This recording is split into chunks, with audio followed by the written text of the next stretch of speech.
Assalamualaikum warahmatullahi wabarakatuh. Om Swastiastu, Namo Buddhaya, Salam Konstitusi. Dewan Juri yang terhormat serta para pemerhati hukum dimanapun berada, kami dari tim Bong Swiho dengan saya Muhammad Waizuddaro ini sebagai pembicara pertama yang akan mengonstruksikan argumentasi pada tataran pro, dan rekan saya Junaidi sebagai pembicara kedua yang akan membangun argumentasi pada posisi kontra, serta rekan saya Mita Dwi Octavia sebagai pembicara ketiga yang akan menyampaikan kesimpulan pada mosi perdebatan kita kali ini, yakni urgensi pengesahan terkait regulasi larangan praktik dinasti politik pada pelaksanaan pilkada di Indonesia.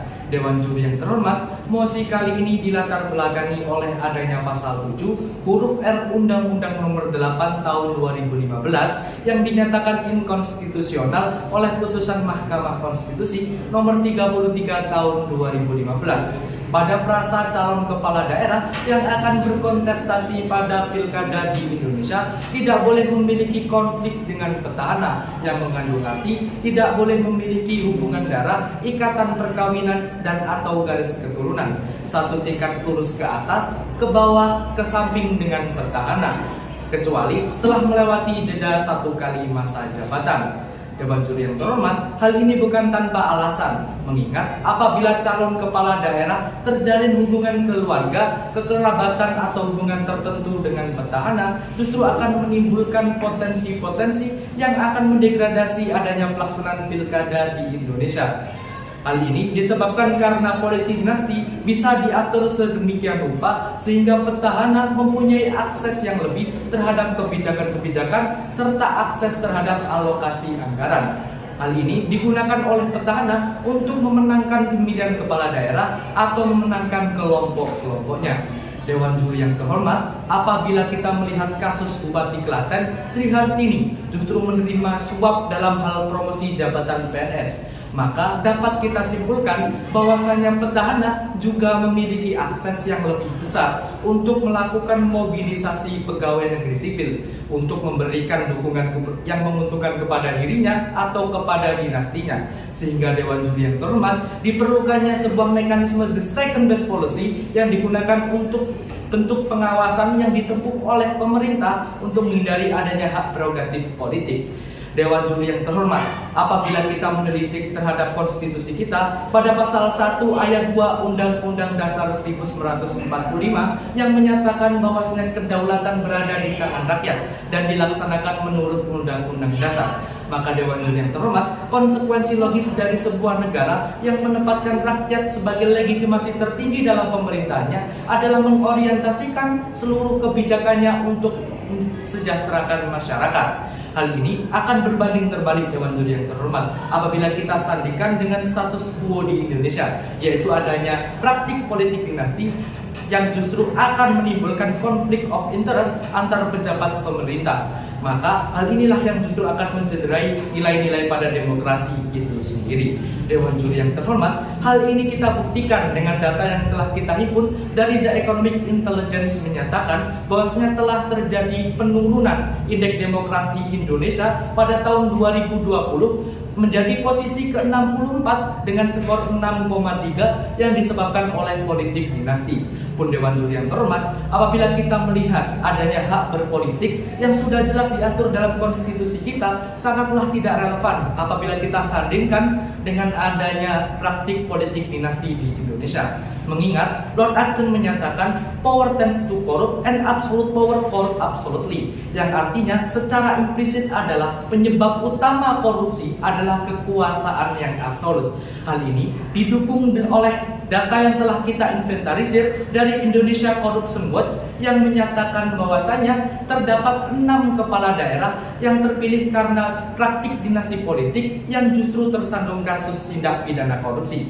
Maka sudah jelas Dewan Juri yang terhormat bahwasanya politik dinasti justru akan membuka entry point sebesar-besarnya terhadap kekuasaan yang absolut. Kekuasaan absolut inilah yang justru akan menutup secara penuh adanya kritik serta pengawasan yang terdapat dalam mekanisme check and balances, yang merupakan satu-satunya mekanisme yang mencegah adanya abuse of power yang dilakukan oleh pejabat pemerintahan. Sekian, terima kasih. Assalamualaikum warahmatullahi wabarakatuh. Salam Om Swastiastu, Namo Buddhaya, salam kebajikan bagi kita semua. Dewan Juri yang terhormat, setidaknya ada 3 poin argumentasi kami mengapa menolak mosi perdebatan kali ini. Yang pertama, melalui landasan yuridis. Yang kedua, jaminan terhadap hak warga negara Indonesia. Dan yang ketiga, melalui komparasi antar negara. Dewan Juri yang terhormat, Pasal 1 ayat 2 Undang-Undang Dasar 1945 berbunyi, kedaulatan berada di tangan rakyat dan dilaksanakan menurut Undang-Undang Dasar 1945. Maka sudah sepantasnya biarkanlah rakyat yang menentukan siapa calon yang dikehendakinya tanpa mendiskriminasi seseorang yang mempunyai hubungan dengan petahana tersebut. Pun Dewan Juri yang terhormat, dalam putusan Mahkamah Konstitusi nomor 33 tahun 2015 yang membatalkan pasal 7 huruf F Undang-Undang nomor 8 tahun 2015 yang bersifat final dan mengikat, dan tentu harus kita patuhi bersama keputusannya. Pun Dewan Juri yang terhormat, jika kita melihat dalam putusan 33 tersebut, di dalam pertimbangannya Mahkamah Konstitusi mencabut pasal 7 huruf F karena terdapat pertentangan dengan asas equality before the law yang terkandung di dalam peraturan terkait dengan hak asasi manusia. Pasal 28D ayat 3 Undang-Undang Dasar 1945 dan pasal 21 ayat 1 Universal Declaration of Human Rights yang semuanya menjamin hak setiap warga untuk ikut andil di dalam pemerintahan dan tidak boleh adanya diskriminasi terhadap siapapun calon yang akan maju dalam kontestasi pemilu, sehingga tidak ada alasan lagi untuk menyetujui rancangan yang dihadirkan mosi perdebatan kita kali ini. Hal ini pun sebagaimana hasil daripada Convention on Civil and Political Rights yang disahkan PBB pada tahun 1966, kemudian diratifikasi dengan Undang-Undang nomor 12 tahun 2005 yang menyatakan bahwa sebuah diskriminasi apabila yang dijadikan dasar berupa breach of status, yang mana hal tersebut sangat jelas mendiskriminasi bagi calon yang ingin maju dalam kontestasi pemilu namun memiliki keluarga di dalam pertahanan tersebut. Hal inilah Dewan Juri yang terhormat yang menjadi landasan kami untuk menolak mosi perdebatan kali ini. Pun di dalam penyalahgunaan kekuasaan oleh petahana tidaklah dapat dijadikan landasan untuk membatasi keluarga, kerabat, dan kelompok tertentu untuk ikut serta di dalam kontestasi pemilu pilkada tersebut. Karena jika kesalahan terletak pada kepala daerah petahana, terlepas dari persoalan apakah peran atau keterlibatan si kepala daerah tersebut dilakukan secara langsung dan terang-menerang atau secara tidak langsung dan terselubung, maka yang perlu diberikan pembatasan adalah kepala daerah petahana tersebut, bukan keluarga, kerabat, atau kelompok tertentunya yang memiliki hubungan dengan petahana tersebut. Pun sejatinya Dewan Juri yang terhormat, adanya politik dinasti bukan berarti menyalahi kedaulatan rakyat, namun rakyat tetap dapat memiliki hak untuk memilih siapa pemimpin yang dikehendakinya, serta dapat untuk tidak memilih siapa pemimpin yang dikehendakinya. Pun Dewan Juri yang terhormat, marilah kita terbang ke nuansa perbandingan antar negara, yang mana kami menghadirkan komparasi 3 negara. Yang pertama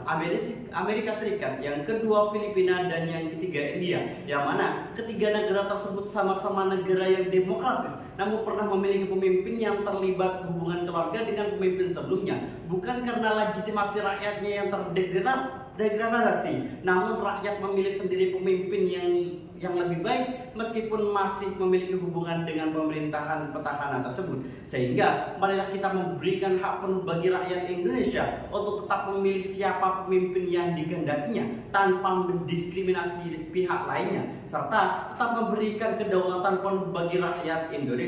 Sekian dan terima kasih. Theo Agustino dalam bukunya yang berjudul Politik Lokal dan Otonomi Daerah mendefinisikan bahwasannya politik dinasti merupakan suatu kondisi di mana elit politik menempatkan keluarganya, kerabatnya, atau orang-orang terdekatnya dalam posisi penting pemerintahan, yang mana hal itu akan melahirkan sebuah konstruksi yang menyerupai dinasti. Assalamualaikum warahmatullahi wabarakatuh. Salam sejahtera untuk kita semua, kepada Dewan Juri yang terhormat serta para pemerhati perdebatan sekalian. Ketika kita melihat status quo di negara kita sekarang, terdapat praktik-praktik atau upaya menuju framing politik dinasti yang kemudian mengantarkan kita pada diskursus terkait dengan pengesahan larangan politik dinasti terhadap pemilihan kepala daerah. Sebagaimana argumentasi pro dan kontra yang telah disampaikan, maka terlihat jelas bahwasannya politik dinasti tidak dapat dihindari dalam negara demokrasi, terlebih di Indonesia.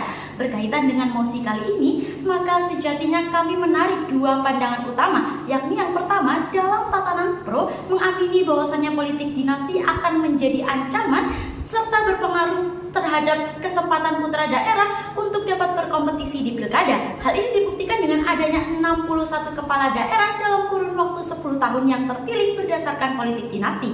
Pun daripada itu, politik dinasti juga akan memunculkan konflik of interest atau pendayagunaan sumber daya politik untuk kepentingan pribadi, sehingga perlu adanya aturan dan larangan yang tegas terkait dengan praktik politik dinasti itu sendiri. Kemudian dalam posisi kontra tentunya akan dipenuhi oleh pihak-pihak yang menganggap bahwasannya politik dinasti tidak akan merusak tatanan demokrasi. Karena apa? Karena sejatinya setiap warga negara memiliki kesamaan dalam terlibat untuk proses politik, sehingga dapat dipahami bahwasannya kemenangan seorang calon kepala daerah bukan terlihat dari keluarganya merupakan pejabat petahana atau bukan, melainkan karena elektoral partai politik yang baik dan selektif serta bagaimana rakyat menentukannya. Dewan juri yang terhormat, dari sinilah dapat kita pahami panjangnya problematika terkait dengan politik dinasti, sehingga tugas kita adalah memaksimalkan pengawasan supaya tidak terjadinya pelanggaran yang signifikan. Karena sejatinya ada atau tidaknya politik dinasti,